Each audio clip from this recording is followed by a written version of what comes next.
What is going on, guys? It's your boy Call Me Robin here, and I am here with a ban list discussion. What I think needs to be banned, what I think needs to be limited, what I think needs to be semi-limited, and what I think needs to be unlimited.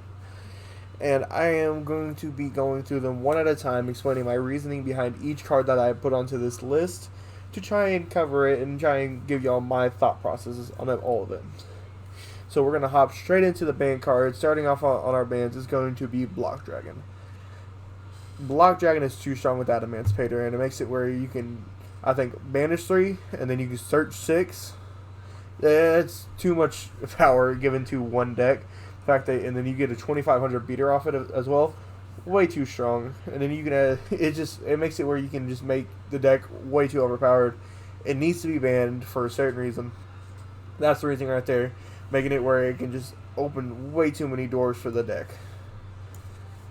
Next, I have Mystic Mind because it makes the gameplay very annoying.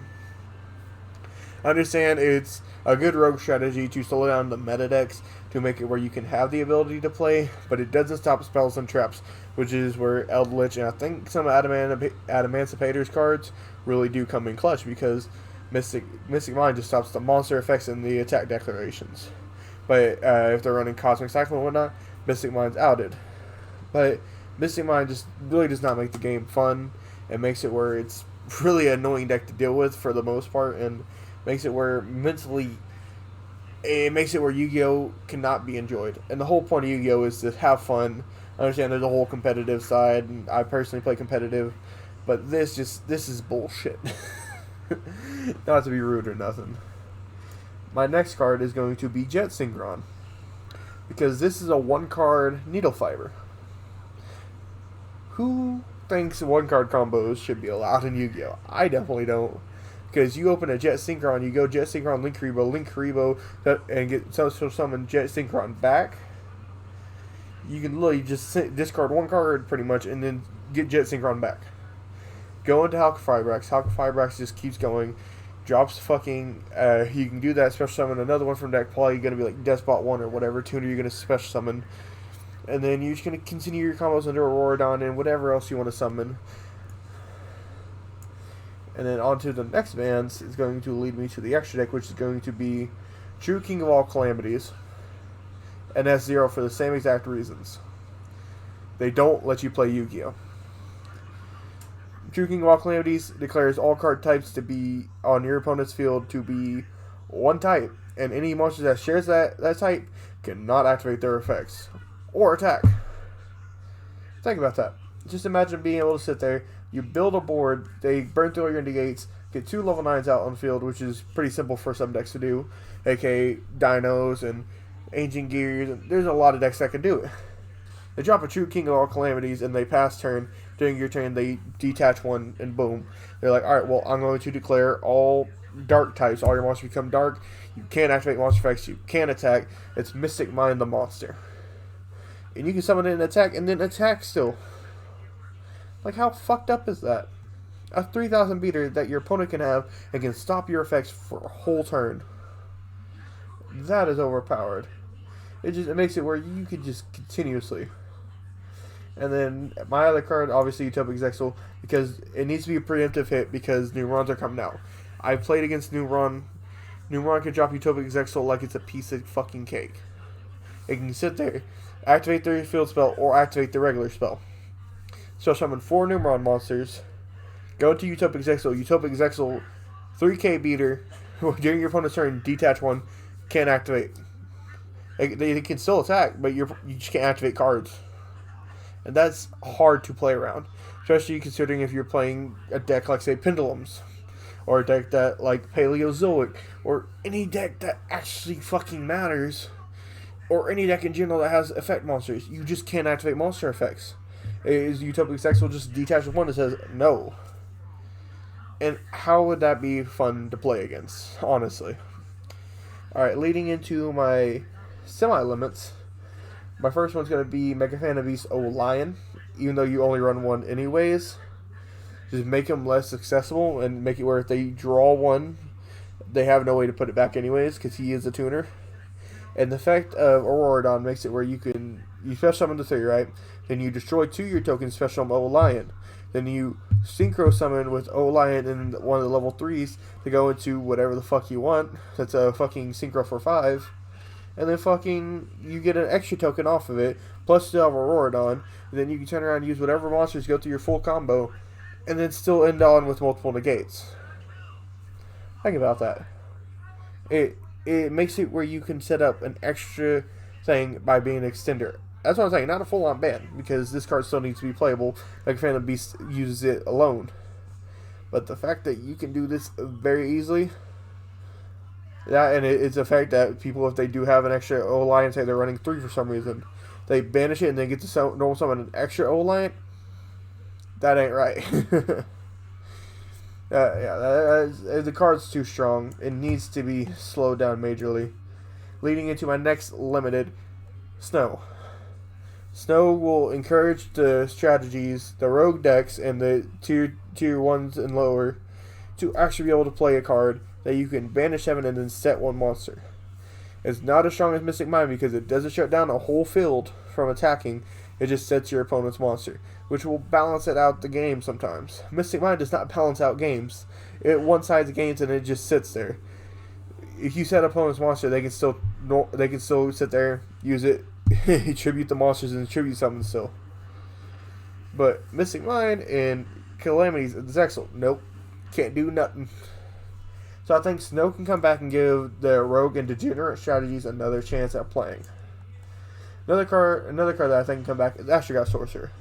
Problem with Astrograph Sorcerer was Supreme King Starving Venom with his FTK with Independent Nightingale and Electromite, which both are banned. So Astrograph can make it where pendulums are more playable and make it where you can still play Yu-Gi-Oh! And Astrograph is just a great card in general for all decks.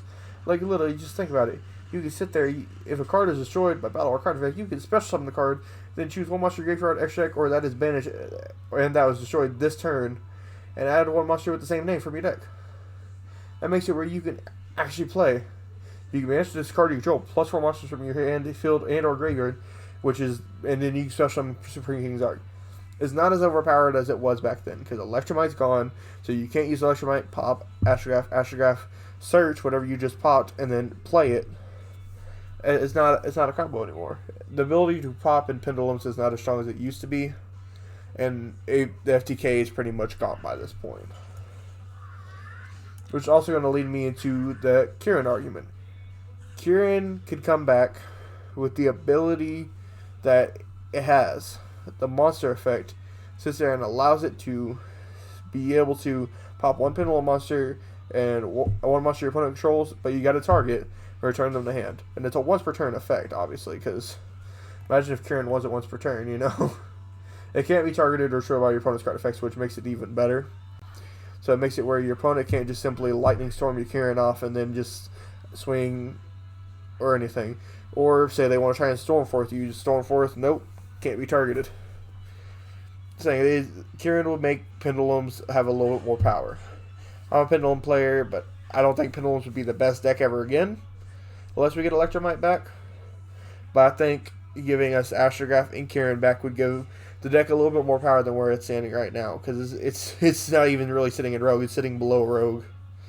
It's not the same as it used to be. Invoked 101 might be mad at me for this, but I'm saying Alistair needs to go to 1. For the specific reason that all you need is 1 Alistair anyways.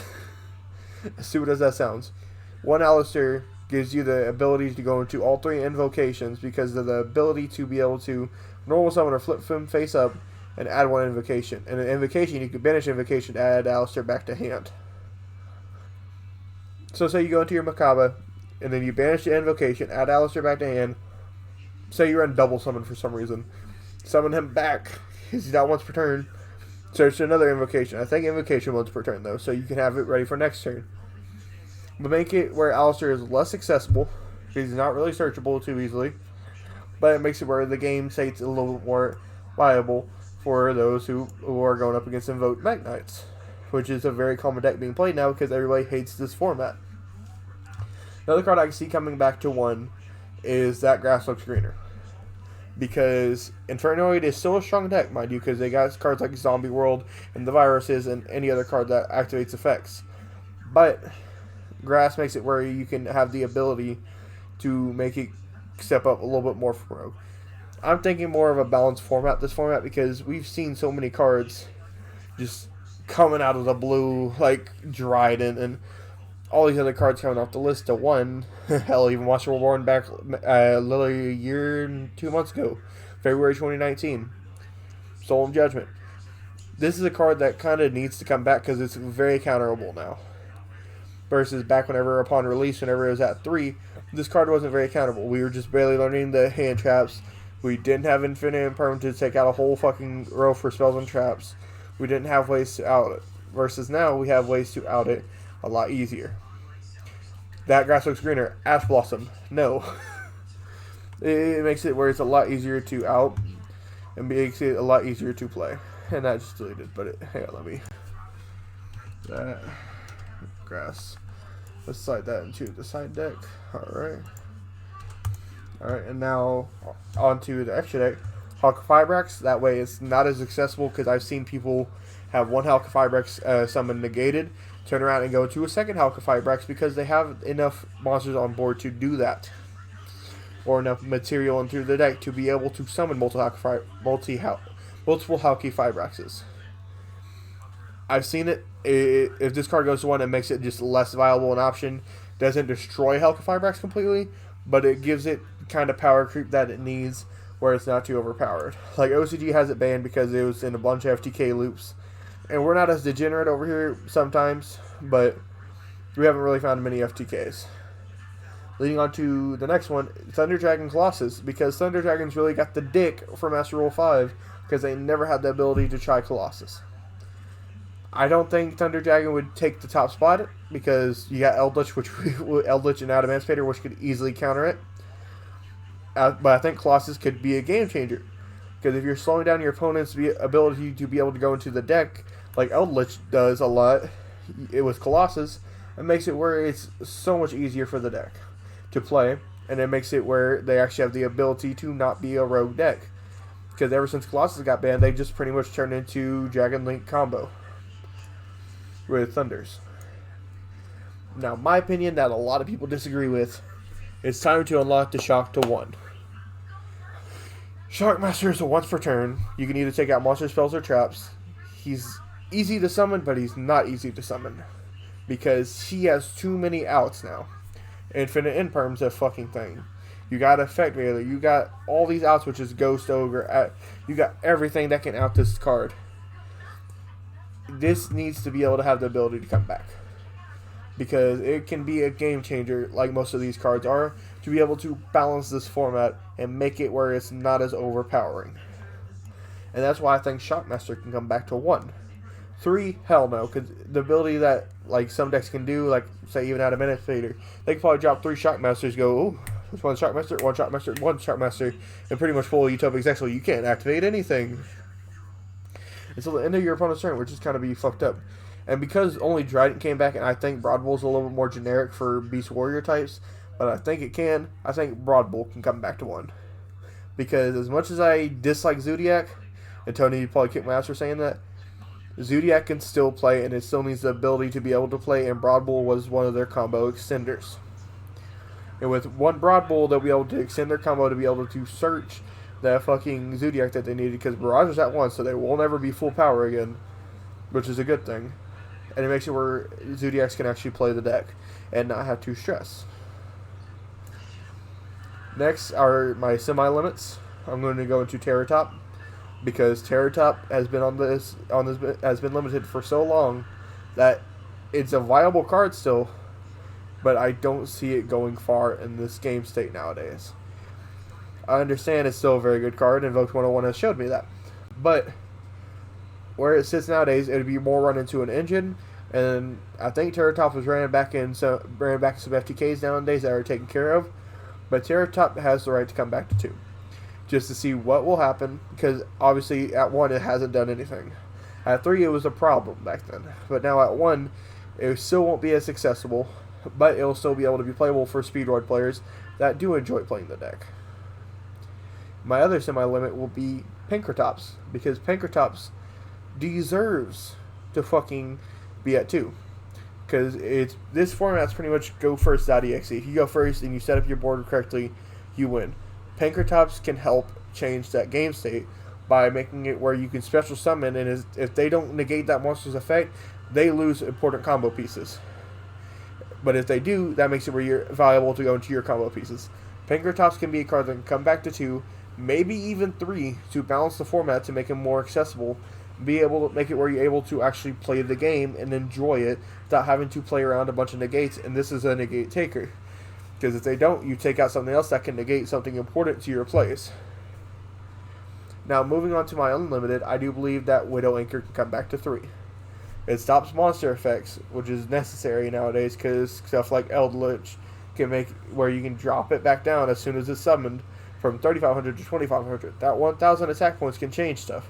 Add Emancipator monster effects, slow it down.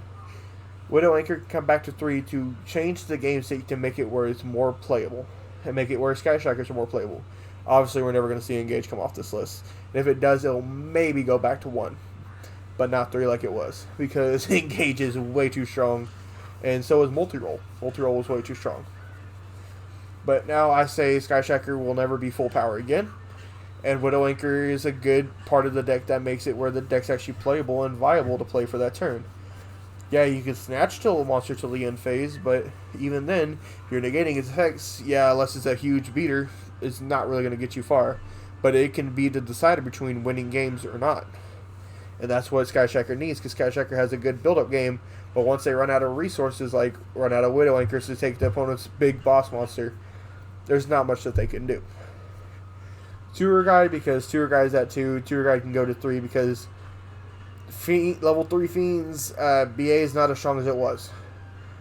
And this format just, okay, what we're going to summon Tour Guide and then special summon Farfa.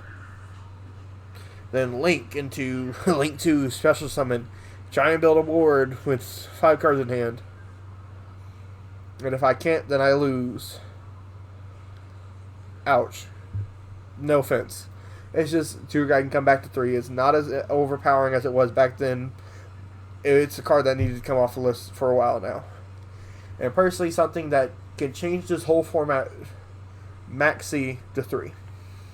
Because Max C is one of the best cards to play. Your opponent special summons, you drop it, you draw a card for each time they special summon during that turn.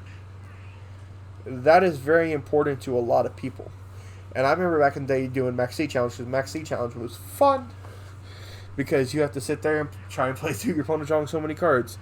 And if you're playing Yu-Gi-Oh! Correctly, Max C shouldn't really affect you.